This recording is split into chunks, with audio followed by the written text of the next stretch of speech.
وسهلا بكم متابعي ومشاهدي ومحبي قناة أبسط فكرة. النهاردة هنتكلم عن المكوى البخار. هنشرح بالتفصيل الآلية بتاعتها بتشتغل ازاي، الميكانيزم بتاعها الداخلي بيشتغل ازاي بنخلي ازاي المية بتسخن وبتوصل لدرجة انها تطلع بخار يساعد في عملية فرد الملابس او يساعد في عملية كي الملابس. نشرح العيوب بتاعت المكوى دي ايه، او الاعطال، بلاش لفظ العيوب، نقول الاعطال. ايه اللي ممكن تكون الاعطال اللي بتخلي في ناس كتيره ما بتفضلش المكوى البخار من غير ما تجربها؟ يعني في ناس تقول له مكوى بخار يقول لك لا انا متعود على المكوى اللي هي الحرارة العاديه خالص، ما بحبش ان اجرب المكوى البخار.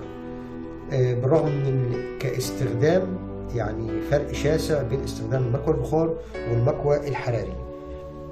البخار بيبقى الاداء بتاعها مميز جدا في طريقة الكوي بتاعها وفي النتيجة بتاعت الكوي بتاعها، خاصة لما يكون عندنا ملابس يعني نقول تقيلة شوية، ملابس حساسة شوية. في الملابس الألوانات اللي هي الفواتح والأبيضات والكلام ده بيبقى ما بتستحملش إن احنا نسخن عليها جامد المكوى الحراري. المكوى البخار بتعوض الحتة دي، إن ممكن بدرجة حرارة قليلة والبخار اللي تحت بيعوض وبيساعد إن الملابس تتفرد بشكل كويس. فالنهارده هنشوف المكوى البخار، هنفتح مع بعض مكوى، نشوف ايه الطريقه اللي ممكن تفتح بيها المكوى بسهوله. طب ايه الفنيات اللي موجوده في المكوى؟ ازاي في ناس بتمسك المكوى البخار وتبص تقول دي ما فيهاش ولا مسمار، ازاي هتتفتح دي من هنا؟ انا شايف هنا مسمارين فقط لا غير اللي ماسكين الكفر الخلفي. يعني ممكن احنا نجنب دي شويه كده، نخلي دي ونخلي دي براون ودي كينون. طيب نقول هنشتغل على دي النهارده. الفيديو ده هنخليه مخصص ان احنا هنفك المكوى اللي هي اللي قدامنا دي اللي هي الايكينود. الناس بتقول ازاي ما فيهاش مسامير وازاي مش متقفله. على المكوى الحراري معروف ان بيبقى ليها مسمارين من الجنب هنا وهنا، بنرفع الكفر رفعه بسيطه، وعامل لكم فيديو مخصوص للمكوى الحراري، هي بيبقى اعطالها بسيطه خالص. المكوى الحراري يعني حاجتين، يا ترموستات يا سخان، فموضوع بسيط. هنعمل فيديو بسيط ليكم عن المكوى الحراري، نوريكم الدايره بتاعت الوصلات بتاعتها ازاي بتشتغل، ازاي بتفصل، ازاي ايه الاعطال اللي ممكن تكون موجوده، ايه التعليقه اللي ممكن تكون فيها تخليها تسخن ما تفصلش. النهارده احنا خلينا مركزين في المكوى البخار، وهنقول ازاي بنفكها بسهوله من غير ما نكسر الاجزاء البلاستيك او من غير ما نجرح الاجزاء البلاستيك. ولما نرجع نقفل زي ما اتعودنا مع بعض مع اصدقائنا وحبايبنا اللي هم متابعينا في قناه ابسط فكره، اتعودنا ان احنا نفك الاجزاء البلاستيك، وبعد ما نقفل باذن ربنا لازم نلاقيها بالمنظر الجميل ده، ما بيبقاش فيها حاجه اتجرحت ولا حاجه اتكسرت ولا حاجه باينه ان هي اتفكت ان شاء الله. المكوى البخار اول حاجه هنا فيه ده تانك، بيبقى تانك ميه بيتملي من هنا عادي خالص. احنا هنقول بس ريفيو عام كده عن المكوى. بيتملي الميه بتاعته من هنا وبعدين بنقفل تاني، بنوصل درجه حراره المكوى من الترموستات بتاعتنا زي ما احنا عايزين حسب الملابس اللي هنستخدمها او حسب الملابس اللي هنكويها. تمام. مجرد ما بتوصل لدرجه حراره معينه الترموستات بتخلي المكوى تفصل، بنلاقي اللمبه الاحمر دي فصلت. في البراون بنلاقي الميزه تاني ان المكوى لو زادت درجه الحراره بتاعتها عن اللازم او زادت درجه الحراره بتاعتها عن المطلوب او بدا يبقى في خطر، بتنور لنا الارم من هنا، بتلاقي اللمبه دي بتنور وتطفي نور احمر. تمام. دي يعني اوبشن زياده في البراون شويه عن الكيبورد. مش بنقيم، انا بقول بعرض ايه الاوبشن الموجود في دي وفي دي، ايه الوظيفه اللي موجوده في دي ودي، لكن مش بقيم ولا بقارن ولا بقول دي افضل ولا دي مش افضل. المكوى بتاعتنا احنا قلنا التانك بتاع الميه بيتملي وبعدين بنقفل الغطا، بيبقى فيه الرشاش بتاع الميه ده، الزرار اللي بيضغط يطلع رشاش الميه من عندنا من قدام لو احنا عايزين نرش على الملابس وبعدين نكوي براحتنا. الضغطه الثانيه ان احنا بنطلع البخار من تحت من الفتحات بتاعه المكوى العاديه بتاعتنا. الامكانيه الجميله دي ان انت بتتحكم انك ينفع تخلي المكوى هي كل يعني بمعدل كل مثلا دقيقه كل نص دقيقه تبتدي تطلع دفعه بخار وانت شغال بتكوي اوتوماتيك من غير ما انت تدوس حاجه ولا من غير ما انت تعمل حاجه. الضغطه اللي ورا نفس الكلام، ان انت بتضغط ضغطه جامده عشان تطلع يعني دفعه واحده من البخار. لو عندك حاجه متطبقه جامد، حاجه يعني انا اسف في لفظ متكعبشه جامد متكرمشه جامد، بتبقى الدفعه الكامله وبعدين بنكمل عادي بيها. ده الريفيو العام بتاع التشغيل بتاع المكوى العاديه بتاعتنا. طب احنا الفيديو الاساسي احنا ازاي هنفك لو لقينا المكوى مثلا انفصلت مش شغاله، لا شغاله وشغاله باستمرار ما بتفصلش، فبالتالي هتلسع اي قماش هتبهدله.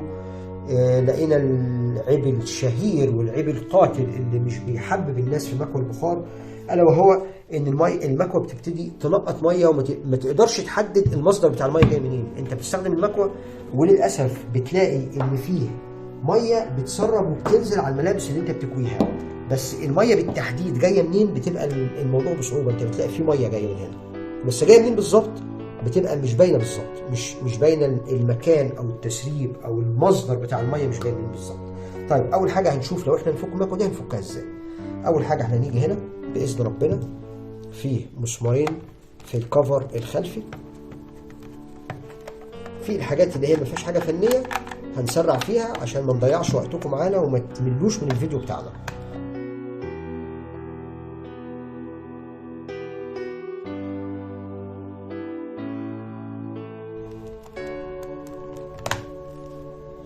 احنا بعد ما فكينا المسمارين بتوعنا ضغطنا تكه واحده لتحت وطلعنا الكفر بتاعنا.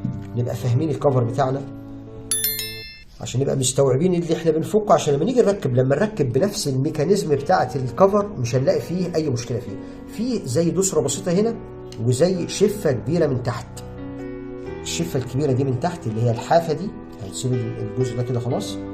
الحافه دي بتبقى ماسكه في الجزء اللي هنا دوت. اتمنى يكون التصوير موضح. الحافه اللي هي في الكفر ده بتبقى ماسكه هنا، ماسكه كده، والشفه الصغيره بتعشق في دي هنا معايا. يبقى احنا بعد ما نفك المسمارين بتوعنا بنشد الكفر الخلفي ده تكه واحده لورا وبعدين نبتدي نطلعه من قدام بيطلع معانا بكل سهوله. ما بنتنيش، ما بنجيبش مفك ونحاول ان احنا نعمل قرصه، ما بنجيبش سكينه ونحاول نعمل قرصه فيها، مش مستاهل الكلام ده كله. الموضوع ما يستدعيش اي حاجه من دوت. طيب احنا فكينا هنا، بعد ما فكينا هنا لقينا نفسنا وقفنا بصينا في المكوى مفيش حاجه تانية تتفك. طب وبعدين لازم يكون في حاجه تتفك. انا عايز اطلع الجزء، عايز اطلع السخان، عايز اطلع الترموستات، عايز ابص على الجيوب اللي فيها ايه. طيب بص بكل بساطه ماشي. هنيجي دلوقتي احنا طبعا مفيش اي مسامير ولا اي حاجه، فاحنا عايزين نبتدي نفك نشوف نوصل للقعده والترموستات والحاجات دي. هنيجي من اول هنا الزرارين بتوعنا دول، احنا عايزين نطلع مثلا الزرار اليمين، هنضغط بايدينا ضغطه بسيطه خالص على الزرار الشمال، وهنيجي بالمفك التست هندخل ده هنا كده بالراحه خالص معايا. انا بحاول اخلي التصوير يبقى اتجاهكم انتوا، وهسند ده بصباعي وامسك ده كده مع بعض واقول له اطلع تكه واحده بسيطه خالص لفوق. ما عملتش اي حاجه غير كده، هطلع ده بالراحه خالص كده كده الزرار بتاعنا طلع. تمام، موضوع بسيط. نجرب نركبه تاني ونخلعه تاني مع بعض. ادي التكتين بتوعنا، سمعنا التكه بتاعته، الزرار ده شغال، الزرار ده شغال. هنخلع الزرار ده، هنضغط ضغطه بسيطه، نفك التست، هنعمل قرصه بسيطه خالص ونمسك الزرار بايدينا الاثنين ونطلع بالزرار لفوق زي ما احنا على العجل بتاعنا زي ما احنا. تمام، سمعنا التكه بكل بساطه. نبتدي نطلع الزرار بتاعنا. الزرار بتاعنا ده ماسك بايه؟ ماسك بسنه هنا وماسك بكليبس اللي ورا ده، الشفه اللي ورا دول. يبقى انا بضغط ضغطه في نفس الاتجاه عشان اعرف اخليها تبتدي تخلع ببساطه من الكفر او الهاوسنج بتاع المكوه نفسها. هنيجي في الزرار الثاني، احنا الزرار الاول اتشال، الثاني بيطلع بسهوله جدا بالمفك نفسه زي ما عملنا بالظبط. تكه بسيطه خالص هنطلع الزرار بتاعنا. بعد ما نطلع الزرارين الضغط دول هنيجي هنا ونلاقي فيه مسمار تحت الزرارين دول. طيب هنقول بسم الله وهنفك بالراحه خالص كده.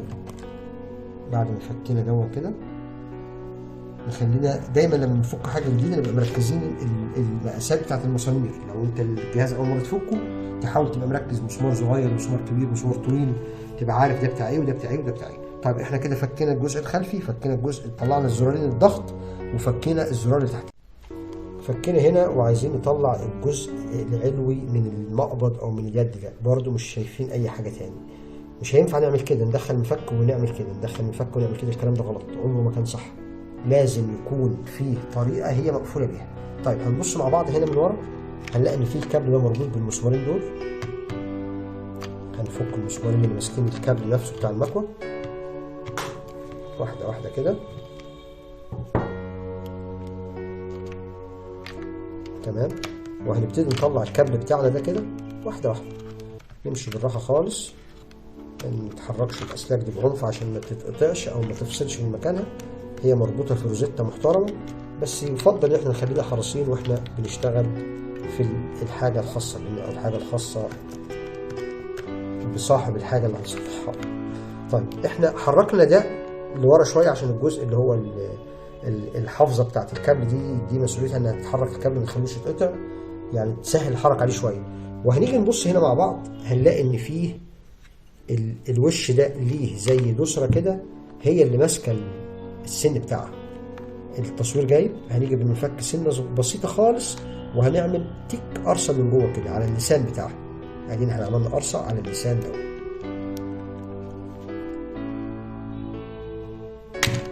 تمام معايا؟ طيب دي طلعت معانا بكل بساطة وبكل سهولة. طيب قبل ما نشد دي لفوق، لا نشوف دي الدنيا دي رايحة فين، الحاجات دي ماسكة ازاي، الميكانيزم بتاعها ازاي. نكون حريصين واحنا بنرفع دي لفوق ان احنا هنلاقي الجزء ده هيطلع معاه الجزء اللي خاص بالمية والضغط اللي تحت. نبص كده مع بعض، نطلع بالراحة خالص. لو انتوا شايفين ادي كده الاجزاء بتاعتنا، الجزء ده اللي مسؤول عن الحركه بتاعته، الزرار اللي فوق اللي احنا اتكلمنا عليه. هنطلع ده بالراحه خالص، نمسك ده بايدينا كده ونطلعه بالراحه خالص من التجويف بتاعه او المنيم بتاعه اللي تحت. يبقى احنا طلعنا الجزء اللي فوق، شدناه شده بسيطه. كنا حريصين واحنا بنطلع دون علشان ما يتكسرش مننا. لو احنا عملنا قرص على ده اللي فوق او اللي تحت كان اول جزء هيتكسر ده، عشان هو ده اضعف جزء موجود في الجزء العلوي. طيب احنا كده طلعنا ده بسلام. الغطا بتاع الميه ده اللي بيبقى راكب هنا كده، ده مجرد بيتحرك بس لفوق ولتحت مش اكتر، فده ما بيتثبتش بحاجه. احنا بنحطه الاول بعدين بنقفل، فهيطلع معانا برده بالسهوله دي. يبقى احنا كده فكينا ده ببساطه، ما كسرناش حاجه، عملنا الشغل بتاعنا بهدوء، عرفنا الاجزاء راكبه ازاي. طب في حد يقول التصوير ما كانش مبين هنا، عايزين نعرف ايه القرصه اللي حضرتك عملتها بالمفك من جوه. بصوا يا شباب، لو احنا بصينا هنا شايفين السن ده، المربع الصغير ده، المربع الصغير ده بيبات في المربع الصغير ده. تمام؟ فانا جيت بالمفك من تحت الاول، فكيت الجزء ده كان هنا، الجزء ده مكانه هنا، شلت ده بالراحه خالص بالمسمارين بتوعه عشان احرك السلك وعشان اوسع لنفسي اعرف اشتغل. وجيت هنا من تحت من دي ورحت عامل قرصه على الجزء ده، على الجزء ده كده بانت. حطيت المفك هنا، الجزء ده كان راكب كده، الجزء ده كان راكب كده، التصوير باين. انا حطيت المفك هنا جوه دي ورفعت دي، قرصت على دي قرصه لوحدها، طلع الجزء كله معايا العلوي او الكفر العلوي معايا بكل سهوله وبكل بساطه. طيب هنمسك الاتنين دول بالراحه خالص كده ونطلعهم بالراحه. دول فيهم اتنين اويل سيل، هنمسكهم بالراحه خالص وهنحطهم على الاجزاء اللي احنا فكناها. تحت دول على طول هنلاقي فيه سوستين محترمين. لما بنفهم الاجزاء بتاعتنا بنرتاح وبنشتغل في الحاجه واحنا يعني فاهمين التكنيكال بتاعها. السوستين دول ليهم يعني اتجاه معين في التركيب. لو احنا بصينا نلاقي التجويف الكبير اللي هو العلوي وتجويف صغير اللي هو السفلي. ليه العلوي؟ العلوي عشان دي اللي هي الضغطه او الزرار اللي فيه القرصيه اللي احنا قلنا عليه، ده بيبات هنا كده فيه. تمام؟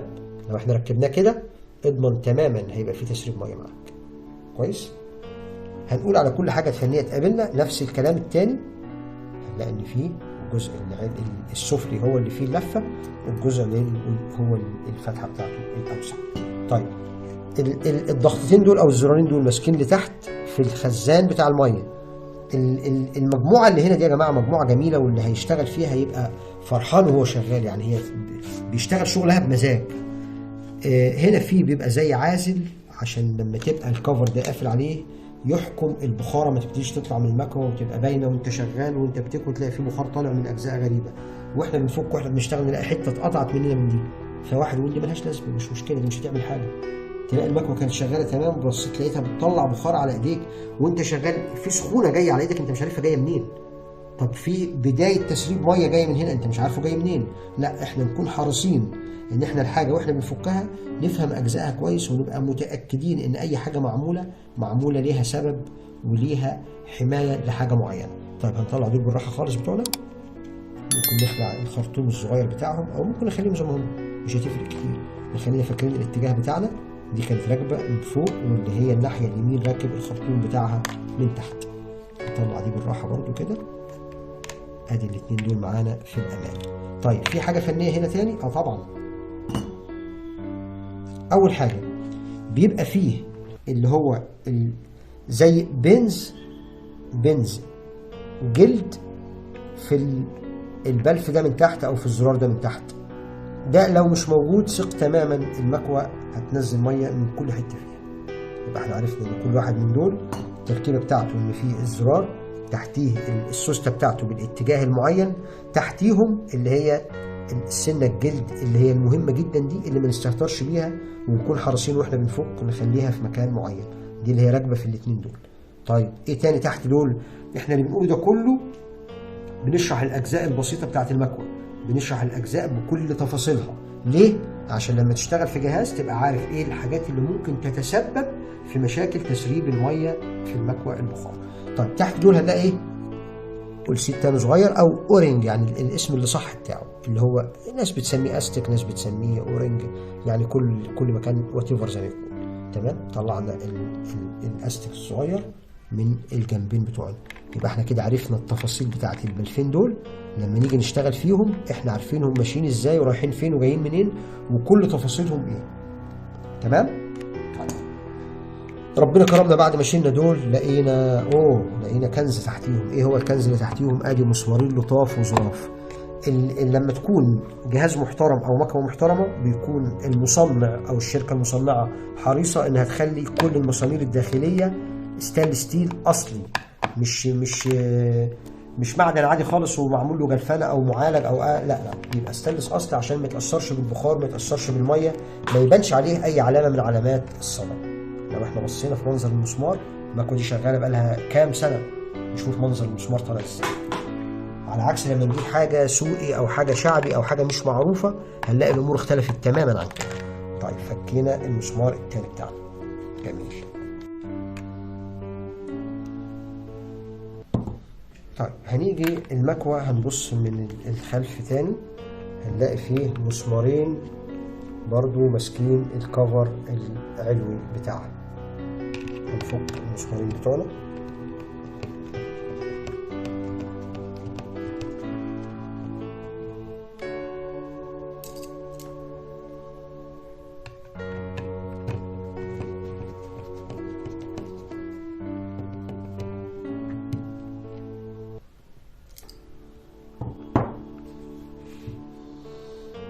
نيجي اللي هي البكره بتاعه الترموستات، ليها طريقتين، ينفع ان احنا نطلعها بقرصه مع الوش كله، وينفع ان احنا لو عايزين نطلعها هي لوحدها بسن المفك اللي هو التيست او اي مفك رفيع.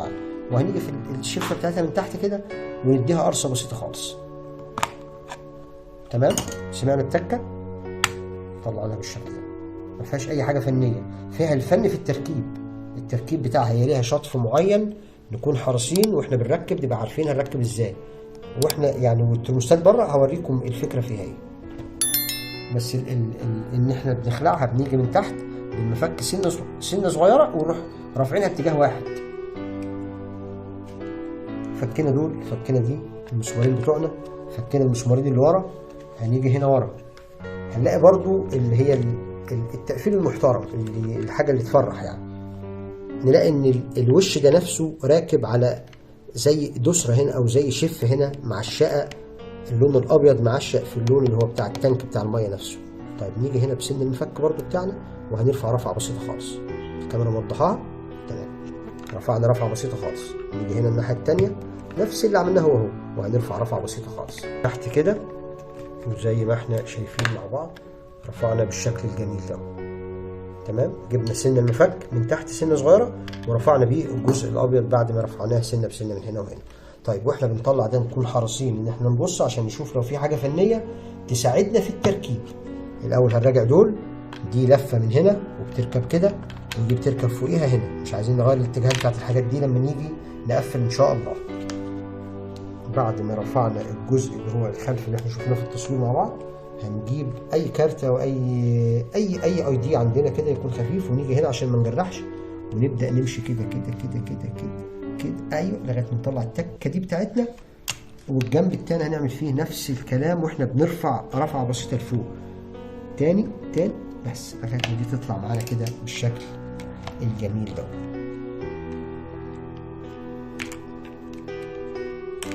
ادينا طلعنا الكفر بالراحه خالص، طلعنا الكفر بتاعنا بالشكل ده، لو الاجزاء دي بقى احنا عايزين نغسل ننضف نعمل، ده موضوع تاني بقى براحتنا خالص. الجزء ده ليه طلع معانا في ده؟ عشان ده اللي مسؤول عن البخاخ اللي قدام. يعني لو احنا بصينا في الخرطومه اللي متوصل بالبخاخ اللي في المقدمه بتاعه المكوى اللي هو دوت. تمام. طيب هنركن الاجزاء بتاعتنا دي. لو حاجه قديمه عندنا، يعني دي المكوى دي جديده كويسه او نظيفه، مش هنقول كلمه جديده. لو حاجه عندك زي دي وعايز تنضفها تغسلها، كل دي اجزاء بلاستيك، يعني دي ينفع بحته سفنجه محترمه بتاعت مطبخ والصابون العادي بتاعنا، وتغسل الاجزاء دي كلها، يبقى منظرها ان هي جديده زي ما هي. طيب وصلنا احنا كده للتانك بتاع الميه. طيب في التانك بتاع الميه هنلاقيه متثبت ب3 مسامير في الجسم بتاع المكوى. ال3 مسامير، ادي مسمارين في الجزء الخلفي،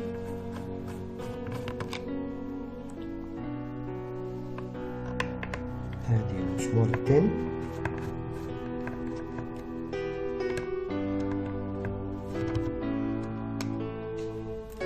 وادي مسمار في الجزء الامامي تحت البخاخ الامامي على طول.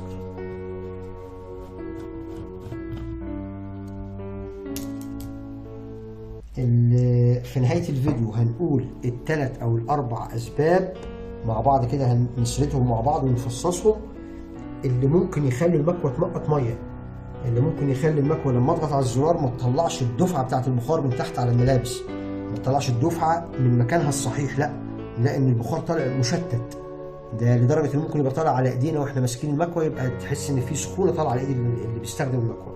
هنعرف الكلام ده كله مع بعض واحنا ماشيين مع المكوى بتاعتنا واحده واحده.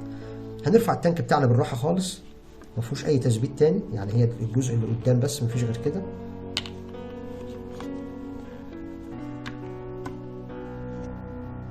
معايا مسكنا التانك زي ما هو، رفعناه بشكل مستقيم عادي، ما عملناش اي حاجه غير كده. ادي التانك بتاعنا.